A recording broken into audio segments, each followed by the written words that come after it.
Hey, it's Thomas Mulready from CoolCleveland.com, and we're here today at the Cleveland Institute of Music, and we're here with Alison Garrigan. Thanks for taking time to talk with us, Alison. No problem, Tom. Thank you. You are the costume designer, and you do also the hair and makeup for this new production of Xerxes. Yes. And this is a fascinating production. It's George Frederick Handel. Right. Right? Yes. He's well known for the Messiah. Right, exactly. Water music, fireworks.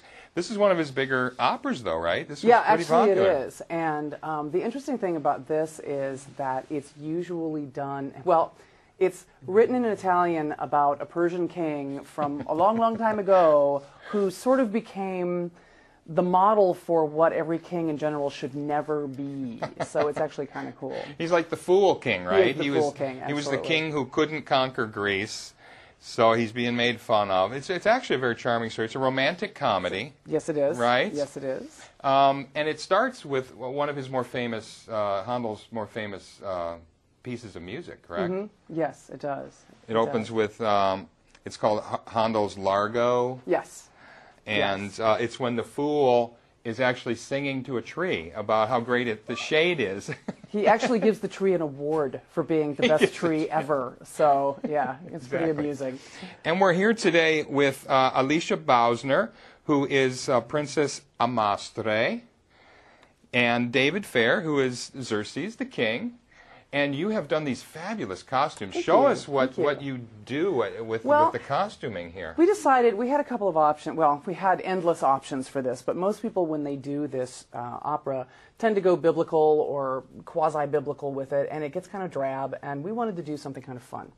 So I went with sort of a steampunk kind of feel. Exactly. I don't know. Yeah, exactly. Yeah, no, it's sort of, and if you don't know top. what steampunk is, it's sort of a bent Edwardian. It's kind of like Jules Verne, and with a twist. Yes. So we've kind of gone with this for this, and it's colorful, it's fun, you can be very playful with it. Yeah. We were able to do, I love colors on stage, and I love eye texture. Right. I like, lots of different shiny things and lots of stuff and, and lovely shapes and, Lots of stuff and shiny things. Right, yeah. and Xerxes himself lends himself well to that because he's such a peacock. So, you can really dress him up and take him out and show him off. He spends more time on his clothing than on his military matters, obviously, right? Yes, he does. I mean, as I told the students, I said, you really wouldn't want to see that coming at you on a field of battle, especially if it was on your side. No. So, he looks kind of like he would love to pose and be a king, but if you gave him a sword, he'd probably run screaming. So, exactly, just like that. So. He's going to catch a lot of friendly fire in that outfit, exactly. I think.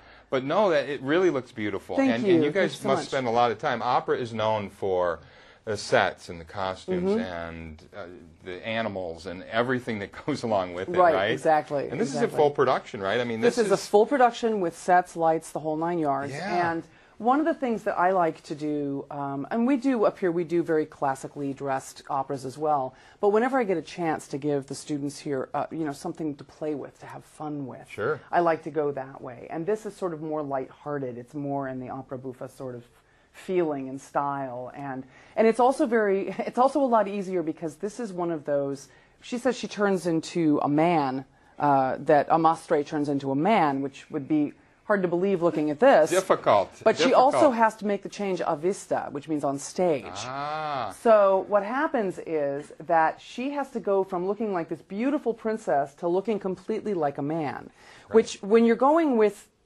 classical opera garb can be a little difficult because you're dealing with boned corsets, you're dealing with all kinds of stuff.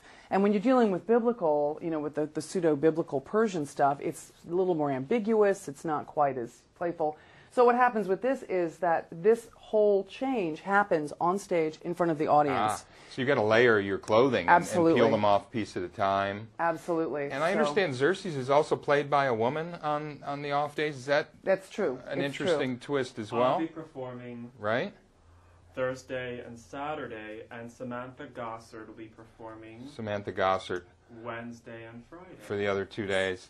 Yes. So that's an interesting twist. That's pretty common. I mean, Alison, you have done work all around Cleveland, really all around the region, and you've done some really cutting edge. I know your work from the avant-garde, really, and so Absolutely. you're bringing a lot of that feel here, even to traditional opera. I think people need to know that this is not your old man's opera. No, this is definitely one of the things that I like to do with my costuming, especially with the opera, because I love opera, and there are a lot of people who are they're afraid of opera because they think they're going to go and see people come out and stand in one place and wear these costumes that don't move, and and that could not be further from the truth here, because David Bamberger loves playful staging. He loves to make it interesting and beautiful and let the singers act as well as sing. And I like to make the costumes accessible too. I think that the costumes should be a party. Yeah. It's fun. And it is. You're right. I come from a very avant-garde background, and I'm known for my strange shows. I've gotten kind of a name for that. So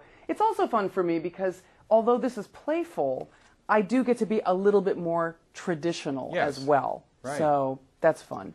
And it's nice. This opera happens to be in Italian. Handel wrote a lot in English, but this one's in Italian. But it has the supertitles. So anybody, even if you don't know Italian, and not many of us do probably in Cleveland, we can come and enjoy this. Yes. I mean, it's really well taken care of, and the music is fabulous. Yeah. Oh, and of course we have world-class musicians here playing with our world-class singers, and just it's just really beautiful. And one of the things that I love here is because they do these as professional productions, they bring in pros to work with the students. So there's a professional costume designer, professional lighting designer, set designer, there's a production manager. So they get a feel for what it's going to be like when they get out into the professional world. Yeah, which I think staging. which I think is amazing. Not to mention that David Bamberger, who's our director, was the director of Cleveland Opera. That's right. He's the founder. That's right. The founder. Yes. Right. Yes.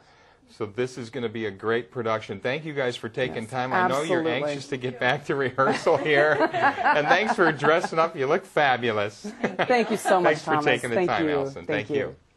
Hey, it's Thomas Mulready from CoolCleveland.com. Have a great week in Cool Cleveland.